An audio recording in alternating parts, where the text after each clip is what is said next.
Today, I'm excited to kick off the first of 6 insightful interviews where we'll explore something crucial that we as an industry often overlook: the noble purpose of insurance. It's so easy to get caught up in the day-to-day stuff, but we're here to remember you why we as an industry exist in the first place.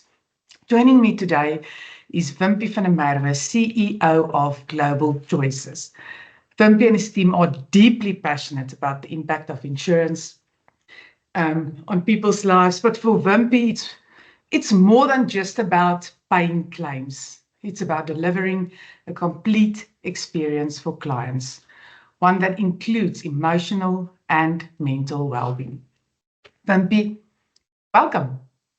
Thank you very much, Rianet, and I'm very happy to be here.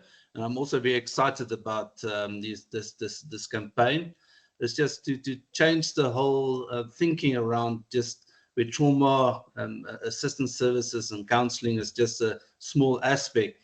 We need to take it a little bit wider than that, and then embed it into the whole insurance experience, because insurance is very much about risk events, and there's a lot of traumatic events that happens around that risk event, from motor car accidents to a crime to disability or death, and all those things place everyday life risk events that happen around us. And we need to provide the support and the education and the guidance around these specific events in the industry. So that's why I feel very passionate about it. And it's also about connecting the dots, because unfortunately in the insurance industry, things become a little bit siloed and we isolate and we just focus on the losses, but not on the individual behind those losses and how that impact them as well. Yeah, when you approached me with this idea on the interviews, about the softer side of what we as an industry do, I was really excited because I also know your passion and your history, and know this is really something that is close to your heart.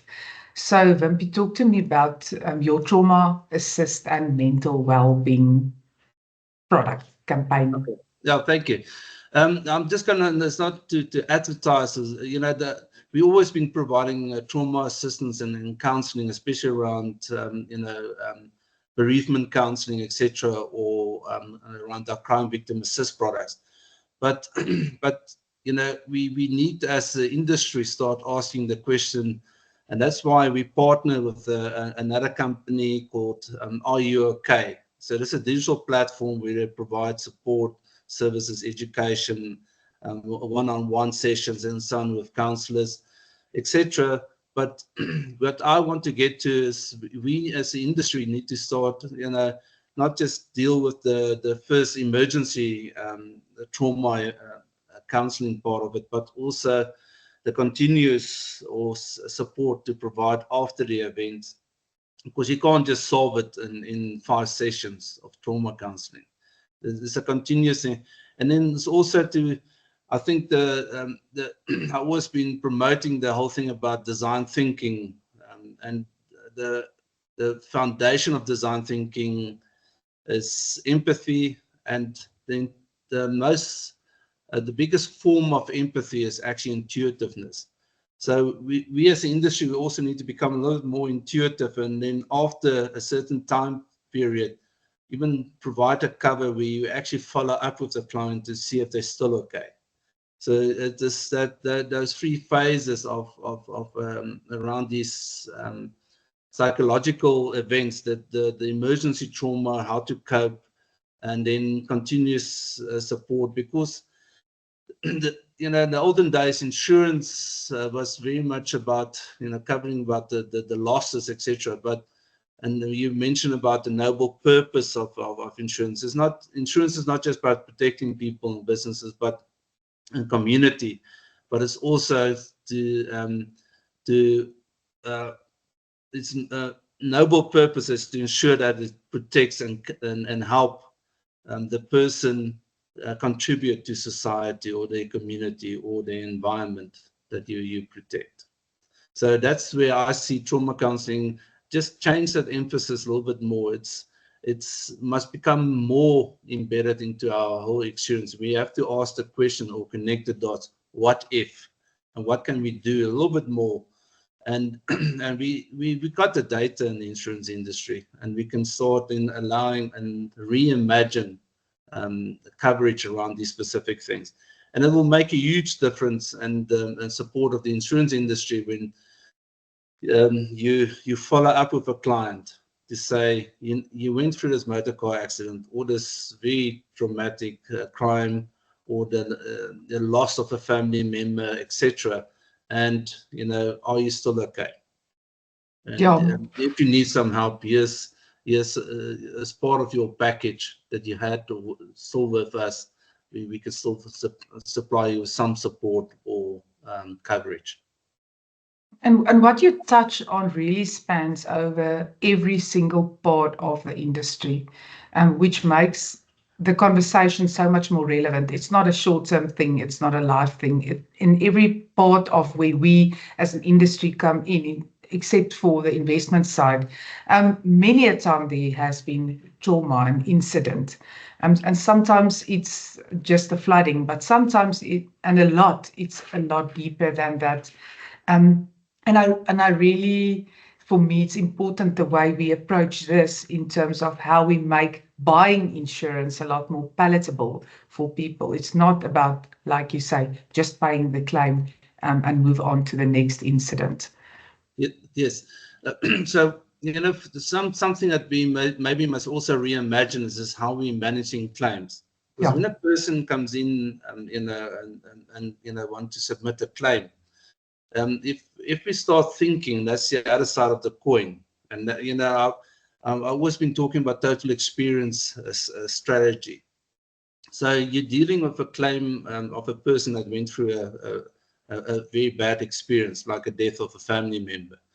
And if that claim's has been trained a little bit in trauma counseling and so on, it's actually soft skills that they develop to help to guide this person through, to sort out this administrative process, but by using the right words, the support and encouragement to that person, that also create a little bit of a lasting and a better customer experience. Because it's that simple word I always use with all my staff members, that duty of care. What did you do a little bit better? Small elements, but all those small elements that you done better contribute to the whole, and that becomes quite a big thing in the long run. And I think also in terms of a brand, what it will do to a brand, if they have that approach to clients going through trauma, right? Yeah. And we underestimate of simple things that can actually cause trauma. A motor car accident can cause trauma. Yes, you maybe didn't get injured, etc. Maybe a little bit of whiplash or bumps and bruises, but that psychological effect that motor car vehicle accident had on you going to manifest somewhere. And I'm no clinical psychologist or etc., but it is all about stress hormones that gets released and cortisol levels that increase, etc. All those type of plays a role. And then a next event happens in your life that's less not the same type of stress, but it triggers those hormones or those chemical reaction in your body, and it accumulate, and you need to deal with it. So that's why you need to give a person the tools to, or have access to those tools, just to creating coping mechanisms as well. I know about people that's been involved in car accidents when they were young, and then they didn't even want to go for a driver's license. They went in their 20s or late 30s before they got it, because they had to deal with that trauma because of that experience they had as a child, etc.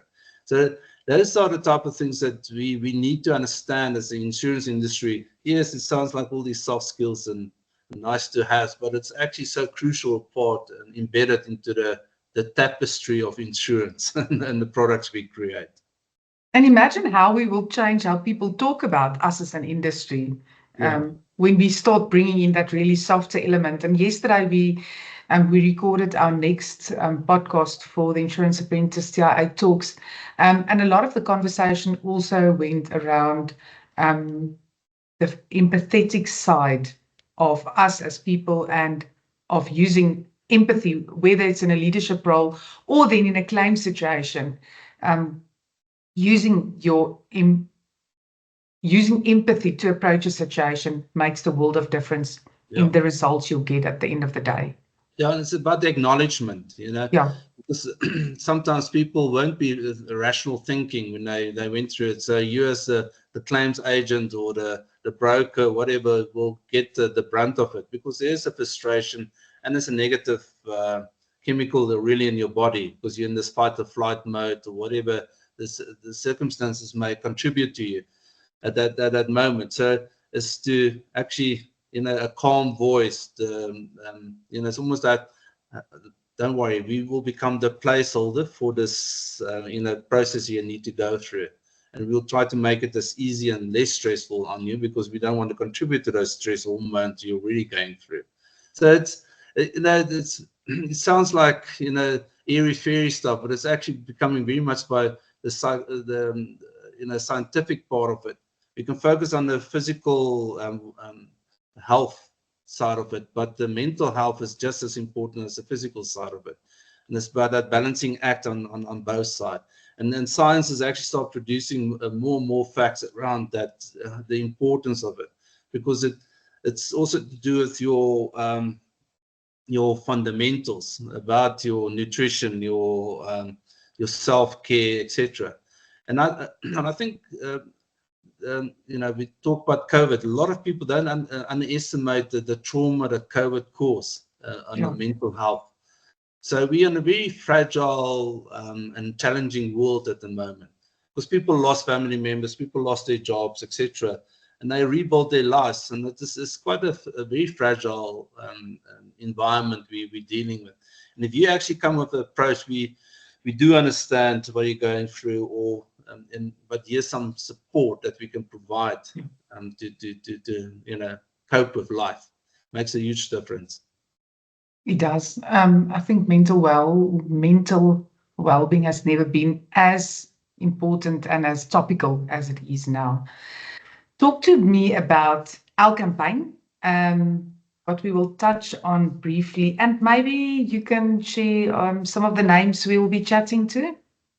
Okay, so I've introduced some of the people that we're going to use in this campaign on Insure Talk.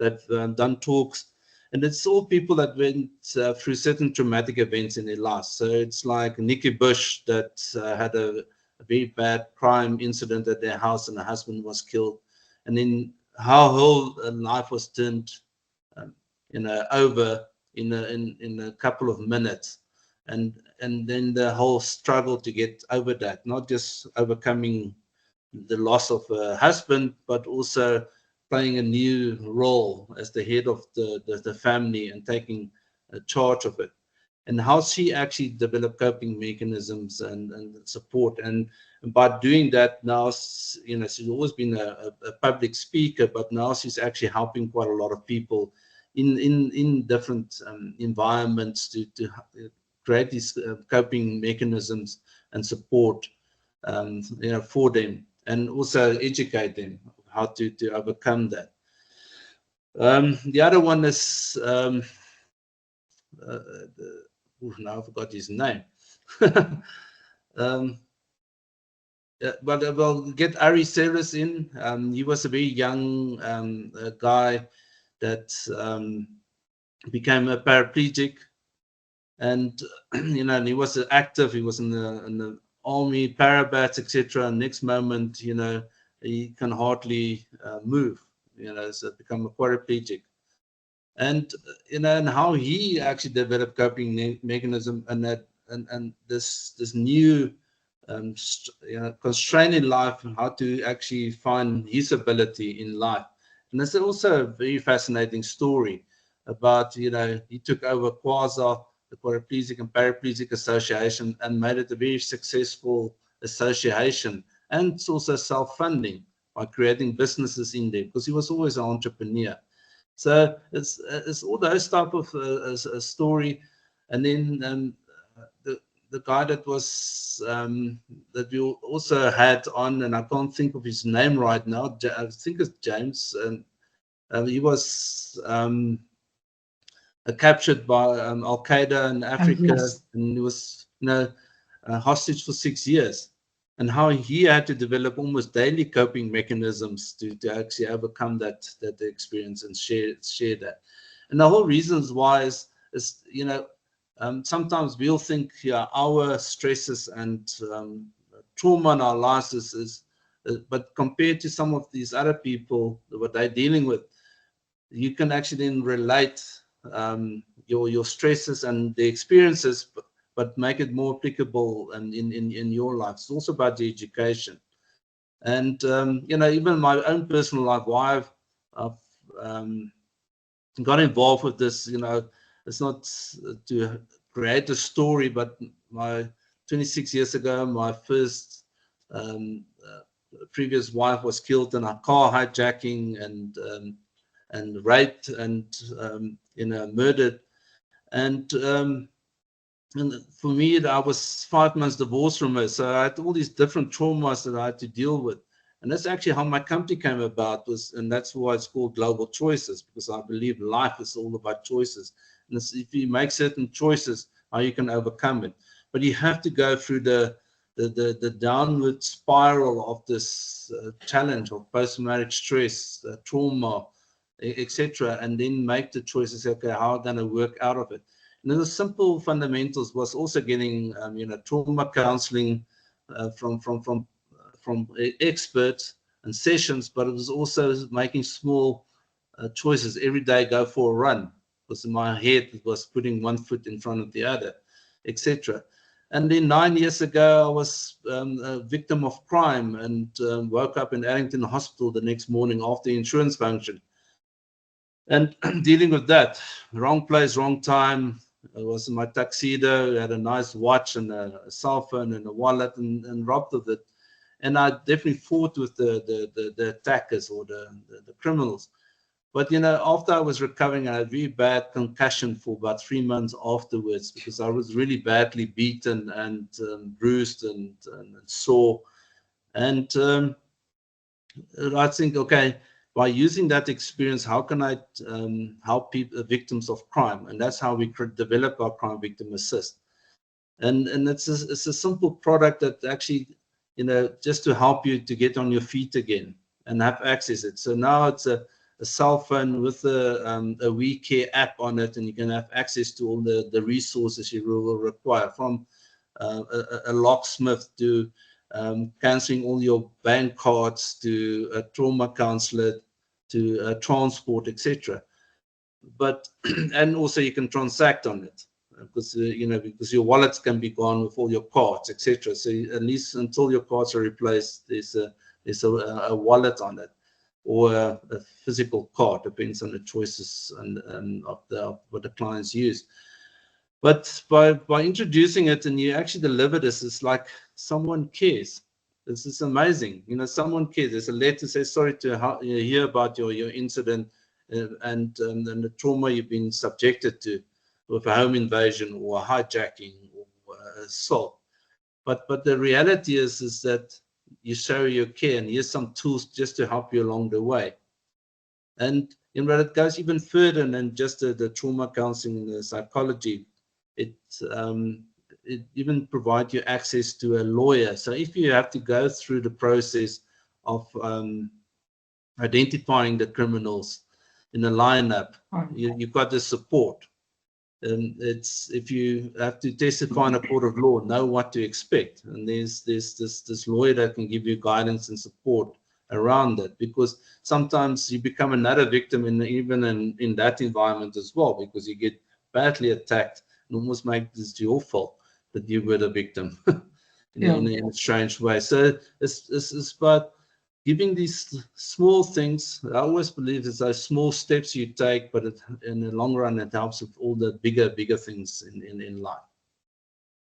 So if you had access to this when you went through this trauma, do you believe it would have made your recovery journey a little bit easier and less stressful, shorter?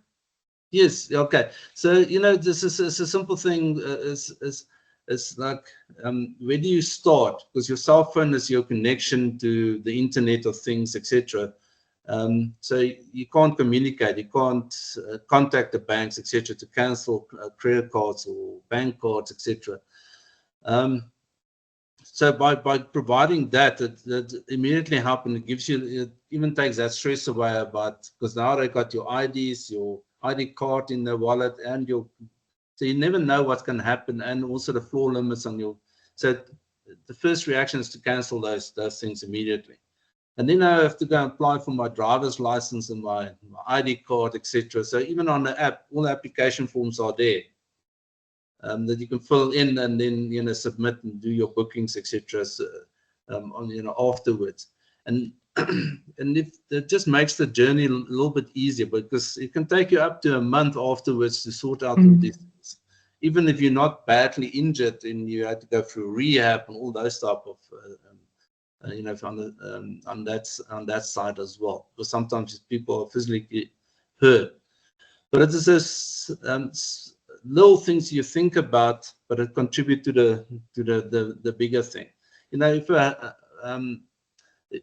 is to take those little stresses away that can contribute to the bigger stresses in that person's life. You also mentioned to me earlier about the cancer. When a client, for example, has cancer, you've got an Uber service that with someone that's got the training. Yeah, it's about, firstly, you have to deal with when you get cancer with the shock, and it's now about your mortality and all the things you start thinking about. You want more knowledge, you want second opinions, and all those type of things. But it's also when you need to go through the treatments. This is about providing a simple thing, a home safe chauffeur service. We call it trauma chauffeur service. Sounds quite traumatic, but it's actually to take that person to their treatment sessions, chemotherapy or radiation, and then after that pick them up and take them home. And we even had the drivers being trained in first aid, etc., to help and support, because people do get sick and feel bad, etc. And take them, but then that helps the family that's also coping with this trauma in their life. They don't have to take a day off now to take their family member to one of these sessions. So that's the type of small things I'm talking about. But where the trauma or the support or the mental well-being is, you also need to guide that person.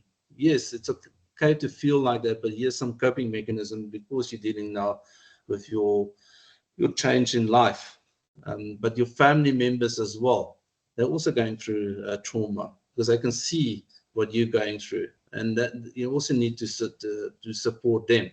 And that's why this platform needs to be a little bit more wider than just dealing with the initial trauma, because it's a continuous trauma that actually develop out of these things. Yeah, I think that is the key thing, because it's easy to give one session after a traumatic experience to a client, but that's not what this is about. Yeah. That is not what the total care journey is all about, right? Right. And the guy's name I forgot earlier is Steve McGowan. Sorry. Steve McGowan, that's right. Yeah, Steve McGowan. I'm excited about this journey, excited to touch on the softer side of an industry that is so valuable, but we sometimes forget the soft part and we focus on the claims and the numbers. So it's really great to talk a little bit about our noble purpose. Yes. Thank you for your time. A last message, Wimpie. Yeah, just on that, it's also what we forget about is actually the people that works in the industry. Yeah. They're also going through these experiences. And you also need to 100%. provide them with those supports. So it's about your employee experiences. For them to be able to create a great experience to a policyholder or a customer, they also need to be, treated as the same as a customer experience. So that's the other side of the coin that we also need to support. And that's about connecting the dots. Thank you for your time. Thank you. Excited about the next interview, and all the best. Thank you. Thank you very much.